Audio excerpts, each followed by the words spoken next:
L'ALCA. Laboratoire, architecte, lutteur, chercheur, artiste.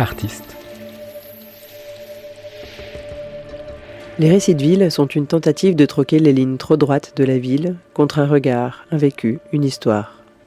D'entendre les voix bien souvent empêchées des laissés pour compte de l'histoire se faisant, de comprendre les habitudes de l'habité précaire et de faire advenir les hospitalités urbaines. L'ALCA, en quête de ces hospitalités, pose ses micros dans des lieux qui disent autant le répit dont on a besoin que l'inconfort de la ville. Aujourd'hui, nous écoutons Alves, que nous avons rencontré la première fois en mars 2023. En situation d'habité éclaté depuis plusieurs années, il mange à la Tablée des Gaunes, restaurant social du CCAS de Lyon, ou à l'Armée du Salut de Villeurbanne. Il prend sa douche soit à Gerland, soit à la Maison Rodolphe, et bien souvent, il est utilisateur d'autres lieux d'hospitalité dans la ville. Mon nom c'est Alves, j'ai 54 ans, je viens de Portugal. Je toujours travaille à mes comptes. Je propose mon service à la société, quoi. Je paie mes impôts. Mais j'ai beaucoup de problèmes avec le fisc, c'est parce que quand tu dis que tu es sans domicile fixe, ils me demandent toujours vous habitez où. Même avec mon salaire, j'ai déjà demandé pour louer moi-même, mais ils demandent toujours un garant. Et en plus, ils me voient en indépendant. Donc parfois, je propose, je vous paye un an. Je dis non, monsieur, moi, je ne veux pas expliquer ma vie. Je vais monter une histoire un peu racambolesque. Je dis, j'étais chez quelqu'un. Ça fait déjà 5-6 ans que je vais à gauche, à droite. Ici, à Lyon, c'est facile à vivre. Mais quand tu habites en dehors de Lyon, c'est difficile, quoi. L'hiver, j'appelle le 115, qui m'envoie à la Croix-Rouge. Ils me demandent de couverture et tout ça. Donc, j'ai trouvé maintenant un squat. C'est une maison en fait abandonnée, il n'y avait même pas de fenêtre, rien du tout. Il n'y a pas d'eau, il n'y a pas d'électricité, il n'y a pas de chauffage, pas de lumière.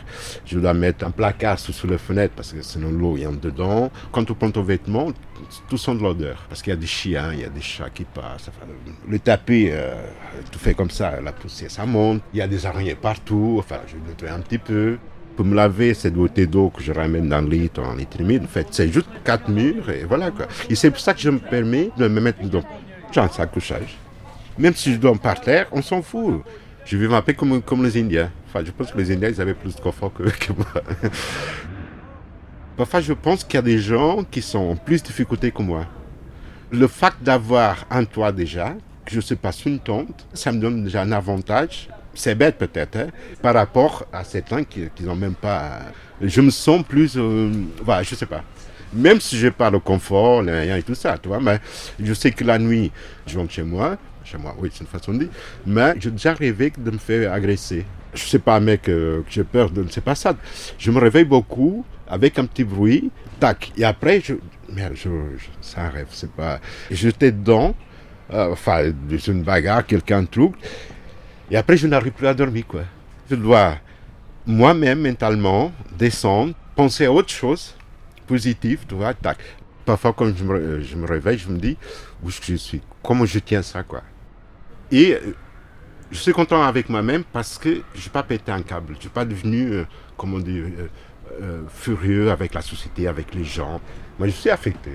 On n'est pas, tu vois, c'est pour ça que je te dis que le soir, oui, je rêve. Je rêve parfois réveillé, parfois endormi, dans un endroit que le système il change, que la ville. Maintenant, je sais que je suis, fort, stable par rapport à tout ce qui nous arrive. Enfin, je supporte tout ça, mais j'ai besoin de quelqu'un pour parler.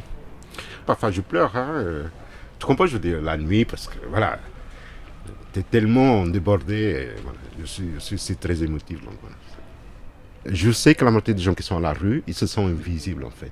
Et beaucoup de gens, ils se disaient, oui, parfois je suis là, vous passez, on dirait que je suis une merde. Les gens ont besoin, c'est un peu d'attention, quoi. Qu'on les écoute.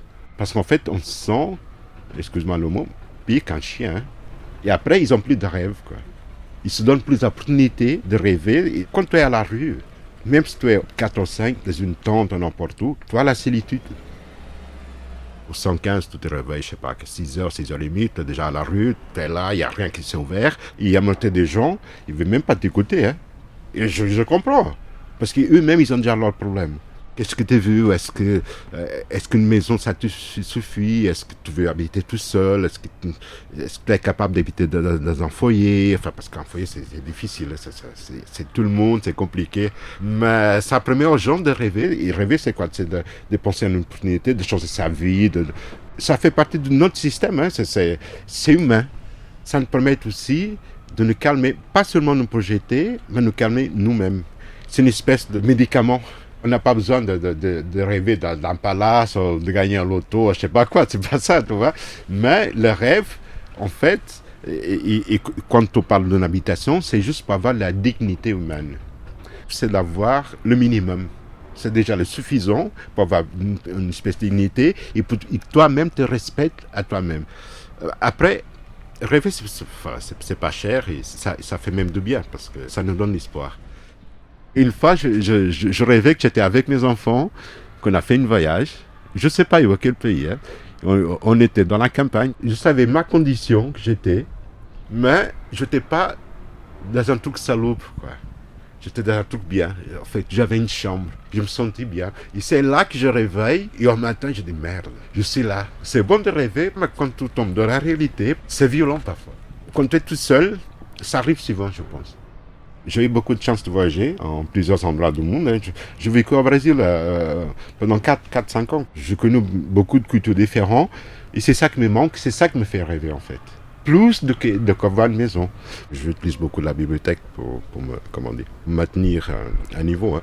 J'essaie de lire, d'être un peu au chaud déjà, de me concentrer sur quelque chose. Et ça me permet d'oublier. Tout ce que j'ai accès là-bas, ça me permet d'apaiser. Moi, j'ai besoin de ça. C'est ça qui me donne la force, et c'est la culture, lire, et aider les autres. La bibliothèque, oui, c'est une richesse pour moi. Ça me permet d'être ici avec toi, de parler librement, tranquillement, de ne pas m'énerver, de ne pas avoir une attitude négative. Et de rêver, c'est ça. De me projeter dans le futur. De supporter toute cette... parce que c'est dur. Quelqu'un qui n'a pas les armes nécessaires pour se défendre, ah ben, la rue, c'est très violent, hein.